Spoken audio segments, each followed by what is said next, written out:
अब अगर कोई मरीज पथरियों का है तो ये अंडरस्टूड बात है कि उसको दोबारा पथरी होनी है। एक ही घर में मुख्तलिफ अफराद एक ही खुराक खाते हैं, किसी एक को पथरी बन जाती है, बाकियों को नहीं बनती।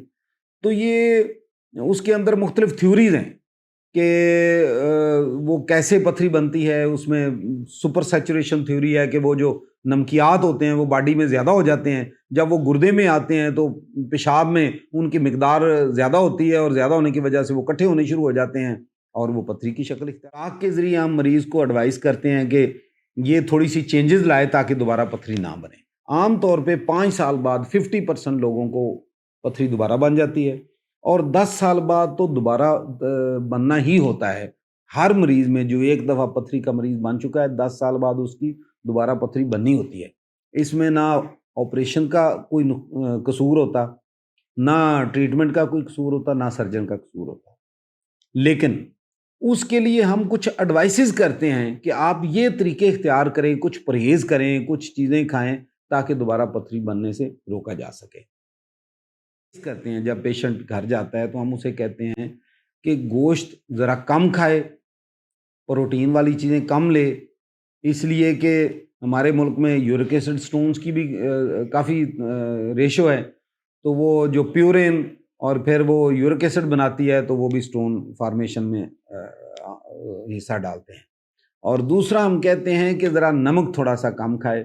और तीसरा ये है कि अगर गुर्दे और मसाने और उसके दरमियान वाली नाली साफ़ हो चुकी है तो फिर थोड़ा सा पानी ज़्यादा पिए, रूटीन से पानी ज़्यादा पिए। तो ये है उसको रिकरेंस को रोकने के लिए। और अगर यूरिक एसिड है बॉडी में ज़्यादा तो फिर हम उसका वो भी ट्रीटमेंट साथ शुरू करवा देते हैं ताकि यूरिक एसिड की वजह से जो पथरियाँ बनती हैं और यूरिक एसिड का लेवल जो बॉडी में ज़्यादा होता है तो बाकी नुकसानात करने के अलावा वो पथरियों का बायस बनता है, तो उसका भी हम साथ ही ट्रीटमेंट शुरू। आम तौर पे जिनके गुर्दे फेल हो रहे हैं और जो लोग डायलिसिस पे हैं उनमें ज़्यादा रेशो उन लोगों की है जो शुगर के मरीज़ हैं। आम तौर पे 30% लोग वो हैं और 30% वो लोग वो हैं जो ब्लड प्रेशर की वजह से जिनके गुर्दे ख़राब होते हैं और वो डायलिसिस पे चले जाते हैं। लेकिन हमारी पॉपुलेशन में 20% लोग वो हैं जो पथरियों की वजह से अपने गुर्दे ख़राब करवा लेते हैं और अल्टीमेटली उनको डायलिसिस करवाना पड़ता है या फिर गुर्दा तब्दील करवाना पड़ता है। शुगर को भी कंट्रोल रखना चाहिए, गुर्दे फेल होने से बचा जा सकता है। ब्लड प्रेशर का प्रॉपर ट्रीटमेंट किया जाए तो गुर्दे फेल होने से बचा जा सकता है। लेकिन ये जो पथरियों की वजह से गुर्दे फेल होते हैं ये 100% ट्रीटेबल है, ये 100% इससे बचा जा सकता है। आप इन टाइम अगर पथरियों का इलाज करवा लें आप अपने गुर्दों को महफूज कर सकते हैं, आप उनको बचा सकते हैं फेल होने से।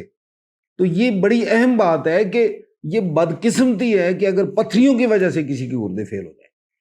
तो खुदा के लिए अगर पता चल जाए कि पथरियां हैं तो उनका इन टाइम प्रॉपर ट्रीटमेंट करवा लेना चाहिए ताकि गुर्दे महफूज रहें और अपने गुर्दे भी फेल ना करवाएं, अपने ऊपर भी बोझ ना बने, अपने फैमिली के ऊपर बोझ ना बने, मुआशरे के ऊपर बोझ ना बने और अल्टीमेटली गवर्नमेंट के ऊपर बोझ ना बने।